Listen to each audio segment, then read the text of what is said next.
Salam dəyərli izləyicilər, daha bir faydalı məlumatı diqqətinizə çatdırıram. Bir çox hallarda süd vəzi ağrıları həkimlər tərəfindən onkoloji, yəni xərçəng kimi təqdim olur. Amma əslində bu belə deyilmiş və bu mövzunun digər hissəsini Cəlil doktor əvvəlki videomuzda sizə təqdim eləmişdi. Bu dəfə isə sırf süd vəzi ağrılarının hansı səbəbdən baş verdiyi barədə ətraflı məlumatı diqqətinizə çatdırır və Cəlil doktorla əlaqə nömrəsi 070 335 65 25.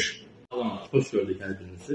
Bugün süd vəzi poliklinikinə ən çox müraciət edən şikayətlərdən biri də məhz süd vəzlərində ağrılardır. Bizim hər yerimiz ağrıya bilər, təkcə beyindən başqa. Sadəcə beyin informasiya verir. Bugün başım ağrıyır, bugün dişim ağrıyır və yaxud xanımlarda süd vəzim ağrıyır. Belə ki, süd vəzi ağrıları baş verərkən qadınları ən çox narahat edən, bəri başlamalı deyim, süd vəzi xərçəngi olur. Və onu deyim ki, süd vəzi ağrıların təkcə 1-2% süd vəzi xərçənginin xəbərdar ola bilər. Amma digər hallarda isə ya bu ağrılar süd vəzi ilə bağlı ola bilər və yaxud digər mənşəli xəstəliklərlə bağlı ola bilər. Belə ki, süd vəzi ağrılarını biz 3 qrupa ayıra bilərik. Bir, menstrual sikl zamanı olan süd vəzi ağrıları, bir, menstruasiya ilə əlaqəsi olmayan süd vəzi ağrıları və ümumiyyətlə süd vəzi ilə əlaqəsi olmayan, amma süd vəzində baş verən ağrılardan danışacağıq. Belə ki, hər bir xanımın ilk menstruasiya vaxtından ta son menstruasiya tarixinə qədər süd vəzləri yumurtalıqların basqıları altında fəaliyyətini davam etdirir.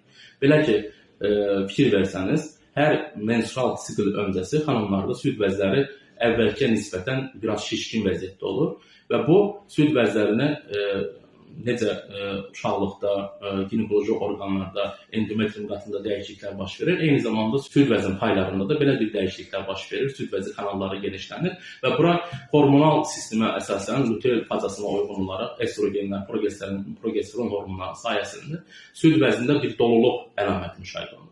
Fərqi yoxdur. Xanım subay xanım olsun və yaxud ailəli bir xanım olsun və yaxud da ki, ümumiyyətlə ailə qurmayan bir xanım olsun. Yəni, orqanizmdə menstruasiya öncəsi, yəni menstruasiya zamanı xanımı orqanizm hamiləliyə hazırlaşdırır. Sanki qadın ana olacaq. Və bu zaman həm ginekoloji orqanlarda, həm də süd vəzlərində bu kimi dəyişikliklər baş verir. Və bu zaman xanımlarda hər iki süd vəzində ağrı baş verə bilər, həssaslıq arta bilər, şişkinlik ola bilər, bir narahatçılıq baş verə bilər. Menstruasiya siklinin başlaması ilə həmin o ağrılar geriyə çəkilir və ya həmin gün və yaxud 2-3 gün ərzində bu ağrılar olmaya bilir. Və bu ağrılar qorxulu ağrılar deyil, narahat verici ağrılar deyil. Sadəcə xanımın həyatını biraz təkidləyə bilər və bu ərəfələrdə, yəni menstrual sikldən bir həftə, 10 gün öncədən bəzi qidalar ki var ki, onları rasiondan çıxartmaqla, ifrat dərəcədə duzlu qidaların qəbulu, axşam saatlarında maye tüketiminin qəbulu azalsaz, bu ağrıları müəyyən miqdarda azalda biləcəksiniz. Amma bu proses əgər xanımın hər ay dönəmində, 6 ay siklində bu süd vəzlərində ağrılar müşahidə olunacaqsa, mütləq ki, bir yaxşı olardı ki, həkim mamoloqa müraciət eləsin.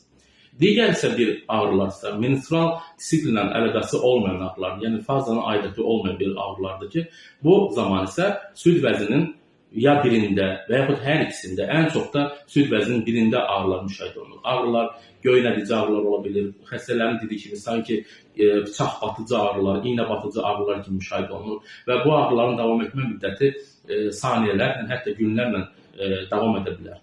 Və bu ağrılar süd vəzinin özünə, qoltuq altına, kürəyə, qola ötürə bilər və bu ağrılar zamanı da ya süd vəzinin, bildiyimiz kimi süd vəzi ginekoloji orqanlarda asılı olduğu bir orqandır. Bu orqan neyroendokrin tənzimləri, yəni həm sinir sistemi ilə bağlı dəyişikliklər baş verərkən, həm də hormonal patologiyalarda bir dəyişiklik baş verərkən süd vəzinə mütləq ki, hər hansı bir fəsad törədə bilir. Ya bu süd vəzinin parenximasında hər hansı bir dəyişikliklər baş verə bilir, kiçik struktur dəyişikliklər baş verə bilir və yaxud da süd vəzində hər hansı bir xoş xassəli dəyişikliklər, kistalar, fibroadenomalar, hər hansı bir düyünlər, abseslər, bəzi xanımlarda menstrual sikl gecikdiyinə görə, yəni hormonal disbalans problemi olduğu üçün süd vəzlərində ağrılar biraz da şiddətli ola bilər.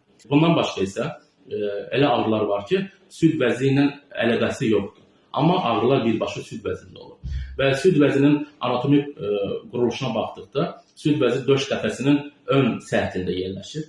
3-cü, 7-ci qabırğa arasındakı olan sahəni əhatə edir və bu süd vəzində bu qabırğalarda hər hansı bir iltihabi proses baş verdikdə, onurğa sütunda hər hansı bir dəyişikliklər baş verdikdə və eyni zamanda adi şəkərli diabetli xəstələrdə məhz yəni süd vəzlərində ağrılar ola bilir. Qalxanvari vəzdə gedən dəyişikliklər zamanı süd vəzlərinə ağrı ötürə bilir. Ör daşı xəstəliyi olan xanımlarda yenə süd vəzində ağrı müşahidə oluna bilər.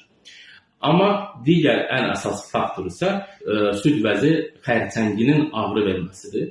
Belə ki, ağrıların 1-2% süd vəzi xərçənginin üzərinə düşür və biz həmişə dönə-dönə xanımlara müraciət edirik ki, vaxtında həkim müayinəsindən keçirin. Yəni gecikərkən həkimə gəlməyiniz həm sizin maddi cəhətdən sizin o problem yaşayacaq, həm də ki, müalicə etməkdə biraz narahatçılıq törədəcək. Çünki elə xəstəliklər var ki, elə xərçəng xəstəliklər var ki, onun əmələ gəlməsi və sizdə şikayət verməsi və bir hadisənin baş verməsi üçün ən azı qadının, yəni süd vəzi xərçənginin yaranması üçün 1 sm yaranması üçün ən azı qadının 7-10 il vaxtını alır. Yəni bu 7-10 il kəsdiyi az bir müddət deyil və biz həmişə dönə-dönə xəstələrə deyirik ki, erkən təşxis həyat qurtarır. Yəni bunun arxasında bəzi xanımlar başqa bir şeylər düşünürlər ki, həkim özünə xəstə kütləsini yığır, nəsə belə bir, amma qətiyyən bunun bu işə aidiyyəti yoxdur. Görürsən ki, xanım gəlir süd vəzi xərçəngi ilə, yəni ağır bir vəziyyətlə gəlir. Yəni bu vəziyyətə gəlməməniz üçün mütləq ki, vaxtında həkim müayinəsindən keçin, vaxtında müayinələr olun və yaşa uyğun ultrasəs müayinəsidir, mammografik müayinələrdir və həkim qəbulunu keçməyi aksatmayasınız. Hər biriniz sağlam olun, sağlam xəbərlərlə görüşək inşallah.